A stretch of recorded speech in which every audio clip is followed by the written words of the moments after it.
we can unravel this farther because it's true that I wasn't attracted to you when we got married. I felt pressured into the marriage. I did not know better at the time. Oh my gosh, really? He didn't know better? So did he marry me out of an obligation? Your church doesn't have the whole arranged marriages, but it sounds to me that he felt like he had to marry me. That's so sad.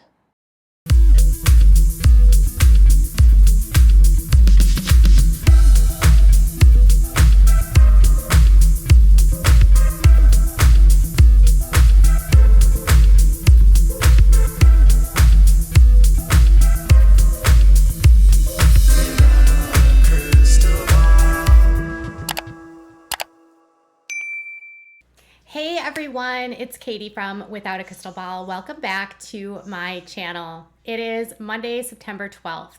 Last night was the very first episode of season 17 of Sister Wives.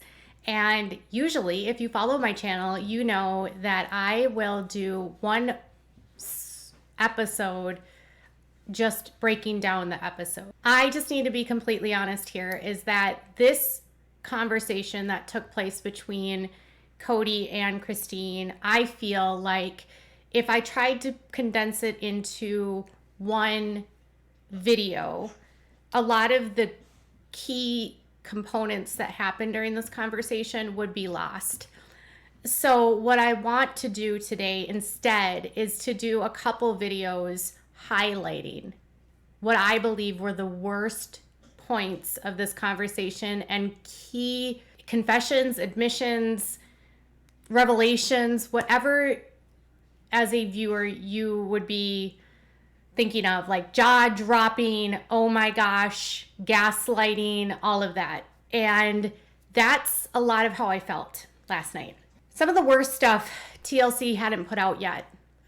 They had dropped a bunch of different components of the conversation, and I truly thought, given what they had put out, that there wasn't going to be anything in this conversation that would be shocking. I was sorely mistaken. Before last night's episode dropped, we saw an argument that was happening between Christine and Kody. We learned that Kody was going to go over to the house, and Robin did not want him to give up on the relationship. She said that he needed to stay at the house. She said that, maybe she's just doing this to test the waters. Kody said he wasn't going to do the walk of shame. He confided in Robin because she's good at that kind of, talking about relationships, though he didn't change his mind by anything that she actually told him or said or suggested by any means. Robin appeared very agitated and nervous, and I'm going to do my whole video on that in another foul swoop, in another component. But the conversation encompasses the bulk of the episode. I mean, we see Janelle for 2 seconds and she talks about how she has COVID, okay? And then that's it. No more Janelle. Mary says something about Christine and Kody having troubles in their marriage, and then we don't see Mary again. So the whole episode is Christine and Kody's conversation of their marriage ending. Now, this is a doozy, but some of the key moments and what I want to focus on in this video is in relation to an admission that he made about their marriage that I found to be really shocking. Before we get into it, can you do me a huge favor and give this video a thumbs up? Also, make sure to subscribe to my channel if you have not yet subscribed. Turn your notifications on and set them to all so you know when new content loads or if I go live, and leave comments while you're watching or at the end of your watching as you're thinking about something, what your thoughts are about this video. We're going to talk about sort of the last part of the episode where Kody and Christine break down their marriage and how it started, and Kody makes a pretty significant confession about their marriage. So Christine and him talk for quite a bit of time about, she says they don't want to have the intimate marriage anymore, something that we've all been hearing about, and they've talked about ad nauseum. They talked about it last year. They're talking about it again. But they actually drill it down to when this marriage was started, and I was kind of left shook. So this is sort of how they go from, we're not going to be intimate anymore, to them sort of bringing it back to the beginning about why their marriage had been such a struggle for so long. It's true, we married under circumstances that were not romantic. They were for me. They weren't for you. Okay. It was romantic for me. I didn't know better. And had you known better? Had I known better, You wouldn't have married me. But it felt like we were following through with the destiny. So this is at a point after they've had a conversation about their lack of intimacy, and she and he are talking about the start of their marriage. And Kody says that their marriage was started under non-romantic conditions. Their marriage was not romantic. Meaning, he and Christine, he is saying that I was not in love with her when I got married. And she said it was romantic for her. And he said that he didn't know better. So they get married. Kody is not in love with her. He's doing this for, I don't know what reason, probably because he needs to have another wife to go into heaven. And he says, I just followed through with it. And she's like, but had you actually thought about it and known better, you wouldn't have married me. And he said, well, I felt like we were going on a destiny. So this is a marriage of obligation for Kody based on doctrine that they have X amount of wives in order to get to the celestial kingdom. His destiny is so he can go to the highest level of the kingdom and become a god. That's the goal. So their marriage was never based on romance. And that's exactly opposite of what he and them have said for years. So their entire premise of them all being in love, total lie to the public. Shocking, sad, and heartbreaking for Christine because she did love him. But he says we were not romantic. Christine, I fell in love with you because I thought you were treating people great, and then you started treating people badly, and that really messed with that. So Kody then goes on to say that, after they got married, he fell in love with her. They weren't in love when they got married, but he fell in love with her after because of the way that she treated people and how kind she was and how loving she was. She was a great mother to Janelle's kids. He was never in love with her, so he never looked at her in any other context of conditioned based on how she acted, how she was, whether she behaved. His relationship with her was never going to be unconditional because he didn't have unconditional love with her before he married her. He said that her changing how she treated people made him stop being into her, to which Christine had an interesting response. So basically what he's saying is the reason he's not attracted to me is because I treat my sister wives terrible. I had all these criteria I had to meet in order for him to be attracted to me. Can we just say then that it's over? If I have to meet all these criteria in order for him to be attracted to me, I could probably count to my hand how many times he told me I was actually beautiful. And I don't think that has anything to do with my sister wives. So Christine responds and is sort of reacting to this in her interview. And she says flat out that he is trying to blame the fact that he is not attracted to her on her behavior, when the truth is he's just not attracted to her. If he were attracted to her and if he thought she was beautiful, it wouldn't matter how she treated people. It wouldn't matter if she got along with Robin or not. It wouldn't matter if there was, strife in their marriage. You can find someone physically attractive without liking who they are. That's her point. For her to be attractive to him, she had to meet criteria which he set, which included that she had to be who he wanted her to be, meaning she was not allowed to be herself. And when she wasn't what he wanted, then she lost the attractiveness. He wasn't attracted, and that's her point. It shouldn't take that much work for you to be attracted to someone.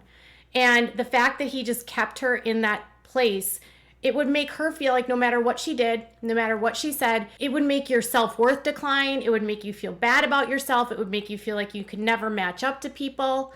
It would make you feel like inferior and self-doubtful and insecure.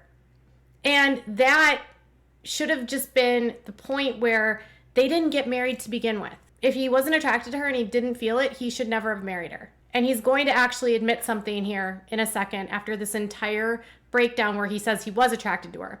Then he actually admits something, and this is where it gets shocking. We can unravel this farther because it's true that I wasn't attracted to you when we got married. I felt pressured into the marriage. I did not know better at the time. This is your example of gaslighting, a very clear example. For years, he told her that he was attracted to her, that it was not true that he wasn't attracted to her, that he always was attracted to her. And she has been fighting against that lie because she knew he wasn't. But he was saying publicly that he did. She knew that he didn't. She knew that. And he gaslit her into believing that the reality that she experienced wasn't reality and wanted her to believe that he thought she was attractive, making her stay in a situation. And finally, pinned into a corner when he has nothing to lose, he tells her, I wasn't attracted to you when you got married. I felt pressured into our marriage. This is what he did to Mary. He said that he felt tricked, that the person that he married wasn't the person that he signed up to marry. He has an excuse for everything, but this is actually, I believe, the first time he's honest that he wasn't attracted to her. And her response is, you can see it in her face. She's shocked. And she knows it's true. And then he follows up, and then she reacts to it even more in her interview. Check this out. Oh my gosh, really? He didn't know better? So did he marry me out of an obligation? You know, our church doesn't have the whole arranged marriages, but it sounds to me that he felt like he had to marry me. That's so sad. Maybe 90 to 95% of polygamous marriages are, they're not marrying because they're head over heels in love. There's that chemistry. There's like, I would do anything for you, sweetie. And you look at them and your heart skips. That type of love, right? They're doing it out of a sense of duty, maybe out of a power grab, you have to do it to go to heaven. Right. I mean, I can't tell you how many times I heard, well, I have to marry another wife so that I can keep my first wife. Because the fundamentalist belief is that, if you don't have your quorum of wives, that you'll not have any of them. Right? Yeah. Right? You'll just be an angel in heaven. That's Mormon doctrine, by the way. So Brady was a part of the Apostolic United Brethren. Actually, one of his wives was the daughter of the prophet who took over after Owen Allred passed away. Several of his wives' families, fathers, and were apostles and leaders of the AUB, and Brady took a role of a leader in the AUB as well. Now, he and his wives left the church. They had only a few seasons on TLC, and he said it was because they just really didn't have a lot of drama. He also said that he did pick his wives based on love, which is not normal in that world. So a lot of the reasons why his family doesn't have the same kind of drama is because he says that he didn't pick women as a means to an end. If you look at it in this way, and he even said you need 4 women to get into heaven, otherwise you're an angel. So if you don't have your 4 wives, you don't have any of your wives in heaven, which is why Robin is so hell-bent on him holding on to Christine. You need to have your 4 wives. He only now has 3. And in order to get to the celestial kingdom, if he believes in this still, he'll need to take another wife. That's why Robin wants to rebuild, because she knows they need more wives to go to heaven, and she won't be with him if Christine leaves. And that's why she doesn't want to believe that Christine has left. So, and another part of this interview, which I thought was interesting, is that Brady said that he and his wives left because of the bigotry, the racism, and the homophobia that was espoused in the group, and their lack of tolerance for differences of opinion. And he didn't want to be a part of a church that was so overtly racist, homophobic, bigoted. And he and his wives left the church, which is a huge deal because his wife was the daughter of a prophet. She also accused that prophet of doing things to her as a child. Now, do I believe Brady and what he says? I don't know. But I believe when he says that 90 to 95% of the guys don't love them. And I think this proves what Christine knew all along. And I think this is why Kristen Deckard has told me so many times, I just want them to have real love. Because love under the guise of you need to be married to go to heaven isn't love. It's pressure, it's obligation, it's necessity. And Christine wanted the romance. She wanted the fairy tale. And in polygamy, you don't get the fairy tale. And so in my next video, we're going to dissect and talk about their discussion about her moving and her belief that his anger is related to him having a favorite wife. And that's why their marriage ultimately fell apart. So that's this end for this. That's the end of this video. There'll probably be a few more out today. Tell me what your thoughts are about this in the comments below. Bye, guys.